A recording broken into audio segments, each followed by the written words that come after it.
is TWiP. All right, this is a video that's specifically for the TWiP Pro audience. I literally just now am in a Skype call with my friend, Mr. Rob Knight, who's also in the community, by the way. And on the heels of there was some chat or a thread a week or so ago. I think Alicia started it, but it was about going to Costa Rica or doing a TWiP trip or something like that. So I figured if we're going to go to Costa Rica, I know a guy that goes to Costa Rica all the time, Rob Knight. So we're doing an interview on some other stuff, but we started talking about this Costa Rica trip and what the feasibility of putting something together like that would be for the TWiP audience, or for not the TWiP audience, but the TWiP Pro membership. How would that look? How would it work? How much would it cost and everything? So Rob and I are meeting. I was sitting here taking notes about what he's saying so that I can then write a carefully crafted blog post with a nice photo from Rob of Costa Rica at the top of it. And I'm thinking, why not just record the conversation and share that? So here we are. So I'm going to recap. We've been talking for a minute. So I want to recap what we talked about. So like I said, the impetus of this conversation was started by Alicia. Thank you, Alicia, about the feasibility of taking a bunch of TWiP Pro people down there. So then the question becomes, how much does it cost? That was my first question. How much would it cost to do that, out of pocket? What does it look like from a COVID standpoint, of what does the world look like, especially the United States and Costa Rica? So what does that look like? What is a range like, and what does the TWiP audience, the TWiP Pro membership want? Do we want bare bones, we're tenting and living in hostels and eating bugs? Or do we want high end, welcome to Fantasy Island, I am your host, Mr. Rourke type, adventure? So those are the questions, and those are the questions we want to answer. So Rob, what do you think? So you've been there, you've been going there for like a decade, back and forth, taking crews and photographers down there to do shots for a decade. What does it look like right now? Like, where are you at in terms of like COVID and our ability to go down there and do something like this? Right. Well, I had to cancel my July trip this year. I've done two workshops in Costa Rica for the last, I guess, 5 years, do 2 a year.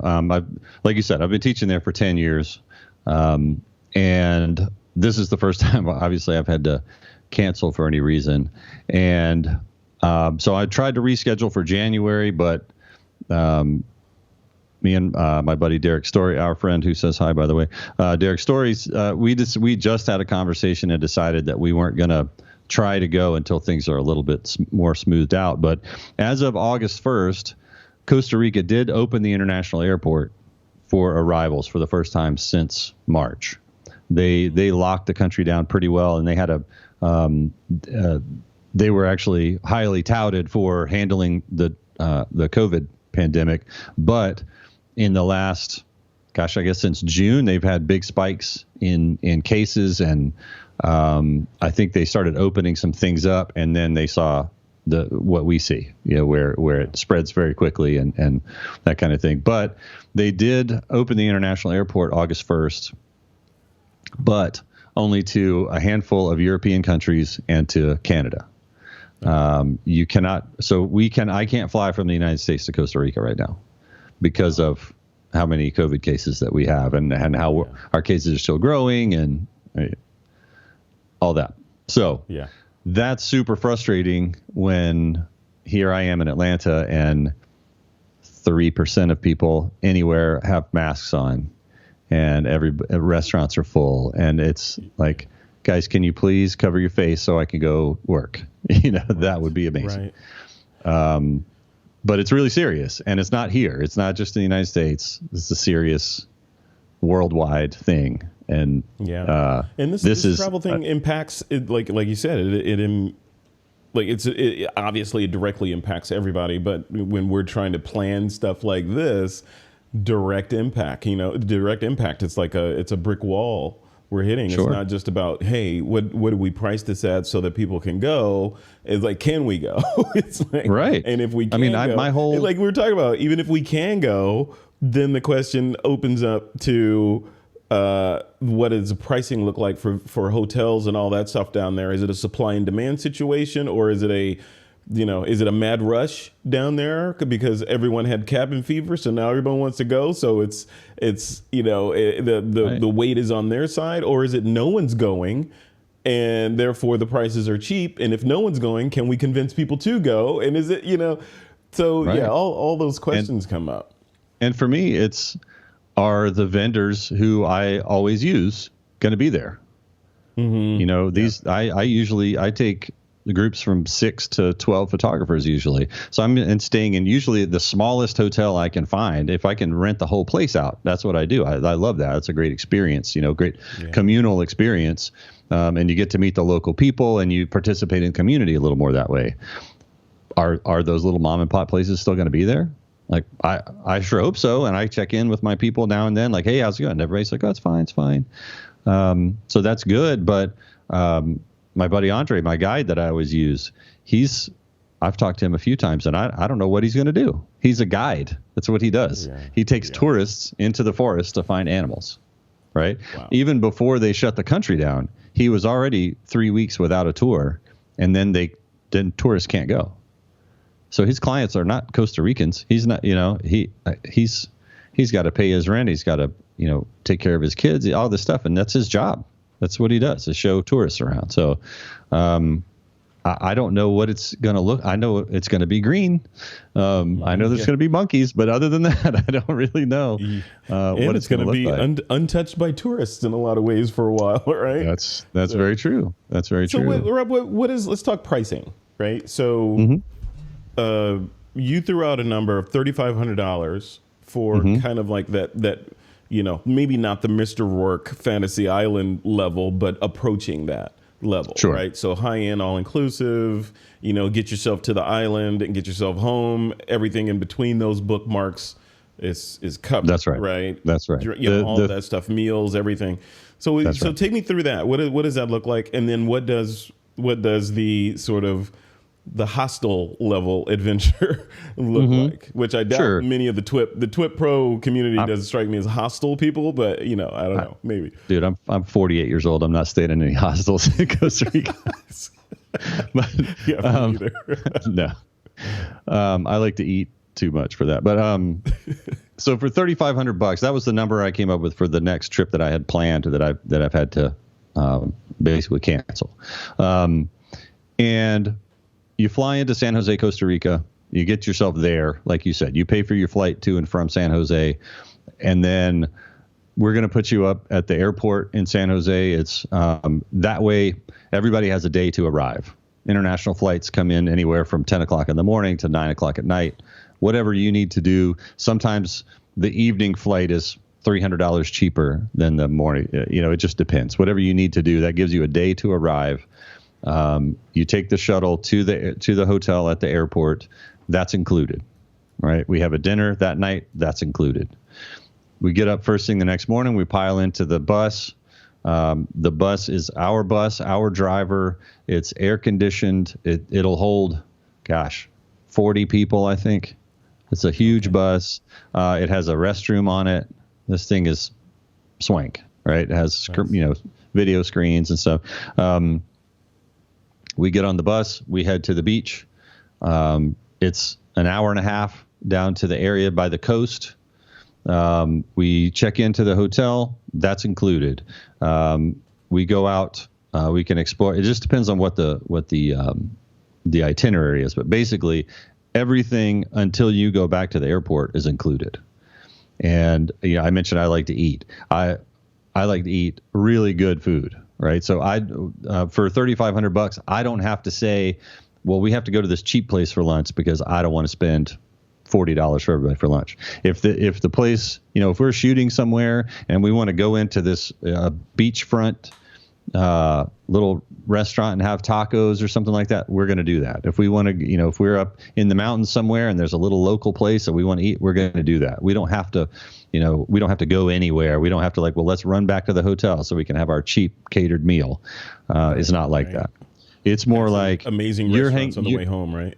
Exactly. That's more like you're going with me to my favorite place in the world, and I'm going to show you around. and I'm going to show you all my favorite things about it. What I'm doing now is more like we'll spend a couple of days at the coast, on the Pacific coast, and then we go to the interior of the country in the cloud forest to see the difference between everything from the climate to the animals to you name it, to see that difference. And we go to towns along the way, and we'll have a chance to shoot cultural things and wildlife and landscapes and all the stuff. But really nice. That's the last trip that I've arranged, and that's what's, like I said, that ended up being about $3,500 all in. You buy your flight, that's $3,500 for the workshop for 7 nights. 7 nights. Okay, yeah. And what you and I were talking about before too, I had done workshops for $2,400 for 9.5 years, for 10 years, and I was worried about going up on my price point. So what I ended up doing, as my vendors changed, as the prices went up, my costs went up, I was starting to look at what other people were doing for workshops and following suit with that, as far as like, okay, I'm not going to include lunch. So that wherever we go, we can stop here and you can have whatever you want for lunch because you're going to pay for it. That's what a lot of different workshops do. A lot of people don't include meals. They might include a couple of meals during the week. But as a guide and as somebody who I really love to show people around, I want to take you to the great spot and I want to pay for it. You know what I mean? I don't want to have you worry about going to the ATM and, well, do they take cards? I want to take all the fuss out of it so that you just go and have a great time and we do fun stuff. That's what I prefer to do. So yeah, we could do a trip for, a couple of grand for $2,400, but you're going to have to bring $500 with you to eat. You know what I mean? Like, you're going to have to worry about some other things, and I would rather not do that trip. We're still not going to stay in the hostel. We're still, we're still going to stay in nice places, but, the food that's a huge thing, and some of the places by the coast, one of my favorite places to have lunch is in a gas station parking lot. Literally, it's just this little outdoor restaurant in a gas station parking lot, and they'll serve you a plate that's bigger than your head with pork chops and beans and rice and a salad and all that stuff for like $5. And it's fantastic. It's not good because it's cheap. It's delicious. But then there's a place a few miles from there right on the beach that I love as well, and it might cost you $50 for lunch. So I don't want you to have to worry about that when you go with me. I just want you to eat and have a great time, Yeah, that sounds like a dream, not to have to, like, you go to that gas station parking lot place, like the price of it doesn't matter at that point, right? If it's all included, it's just, the quality of the food and tastiness of the food is what matters. And you go to the $50 place, you don't care that it's $50. It's just nice, right? It's just a different kind of experience. Yeah. Exactly. Or if we're out shooting somewhere, we're shooting somewhere, I don't have to worry as the guide, like, okay, well, everybody's having a great time and we're photographing this once in a lifetime, animal opportunity that nobody's ever seen. We're seeing a jaguar in the forest, but we really got to go because, we've got to get to this restaurant up the road because it's only $5. I don't want to have to do that either. I want to be able to just let everything happen. So what does timing look like? Right. So obviously, it's a big question mark because we don't know what's going to happen with this whole COVID thing. But what are you thinking in terms of like this adventure, if we put it together, or the one with Derek, or if we combine them, or whatever? What are you thinking in terms of when you might be able to start seeing the clouds part? It really depends on the U.S. response, I think. I really do. So I think even going then basically. I'm afraid we're not going to go. All trips are off until 2025. Until after January 20th, 2021. Hopefully. But I don't know, man. It's really hard to say. I would love to plan a trip for January. But I mean, the places are still they're sending kids to school. Yeah. And trying to pretend like it's nothing. And I don't think it's nothing. And the parts of the world who have handled this and are reopening are not reopening to us because we're doing such a poor job of handling it. Hey, I wouldn't let me in either. You know what I mean? Seriously. I totally wouldn't. I'd be like, nope, sorry. Your leadership is, I'm not gonna sacrifice my populace because of your politics over there. So, Right. oh, man. Crazy. Okay, so I want to get the feedback from the TWiP Pro community on this and have them chime in. Like I said, this started off as me talking to you to get notes to write a blog post, or a post in the community that would then, we just dialogue in there, in the comments. But now we can dialogue on this video. So folks that are watching this, if you're in the TWiP Pro community, go ahead and sound off on what you think your thoughts are on pricing and, the all-inclusiveness. Do you like that? Do you not like that? Is 3,500 way out of your league, or is it attainable? So all that stuff. I just want to start talking so that should we decide to move forward with organizing, working with Rob, which we would, organizing an adventure, who wants to go? So I really want to gauge the interest of the community to see what you guys think. I'm really curious about that too. And I'd love to hear what you guys feel is, probable. What are you do you hope that we can go in January? Do you hope that we can go in the spring? Once we get past June or July, we'd probably wait and not go during the rainy season. But I mean, I would love to go in the spring. I would love to go in January, but I would love to know what you guys think. Are you confident that we're going to take care of this and everybody's going to buckle down and then we'll be able to go somewhere, or what? And again, like you said, what about the price? Is the price an important thing to you, or is the ease of having everything taken care of more important to you? Would you, because I can put together a $2,000 trip and we'll stay in amazing places and it'll be great, but you're going to have to bring some money for food. I'm not going to make you, get a ride or anything like that, but we can do this a few different ways. So you'll pay, for the $2,000, you'd pay for the donkey that they're going to have to ride on. That's right. We'll pay for the donkey's food. That's it. We'll pay for the food. You got to cover the cost of the donkey rental. Yeah. Oh man, that's cool. I'm glad we can laugh about this stuff. But well, that's cool. That's all I wanted to get on this. So I'll stop the recording here because Rob and I have a couple other things to talk about. But I wanted to record this segment just for you guys in the community, so you can be in on the the planning of this thing, because we would plan it as a group anyway. So let us know. And how many. Another thing that I'd be interested to know is how many people do you want to go with? Mm-hmm. I do sometimes if I'm by myself, I'll just take 6 people and rent a little van.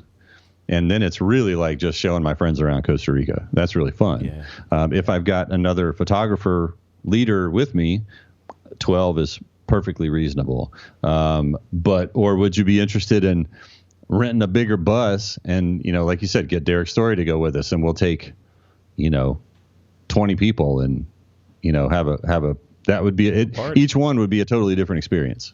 I'll tell you, I've had as many as 17 photographers with just 2 instructors, and that gets a little. It's just as fun. It's just a different trip.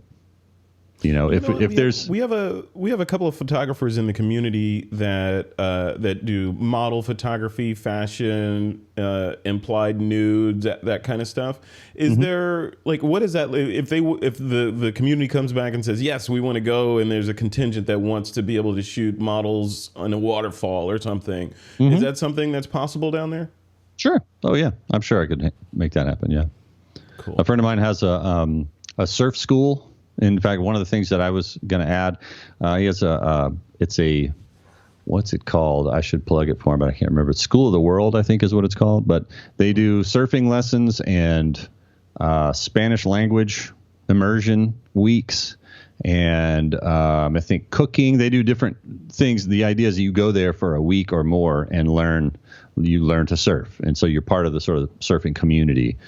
But I was going to work something out with him so that we go and we can use their facility for like classroom time if we do lab workshop type things. Oh yeah. And then in return we can take his surfing students, photograph them surfing, do portraits on the beach, I think that would be really fun and a good opportunity. We could take speed lights. We could, do all sorts of different things. We could talk about lighting and portraiture and all sorts of different things that I don't normally do on a wildlife workshop. Yeah. So we definitely have those resources down there. Very cool. All right. Well, we'll end it there. You guys know what to do. Go ahead and sound off in the comments on this post, and we'll see what's what. It's a big question mark right now. Hopefully we can change that question mark into an exclamation point at some point. All right, Yep. Rob Knight. Thanks a lot, man. Thanks, man.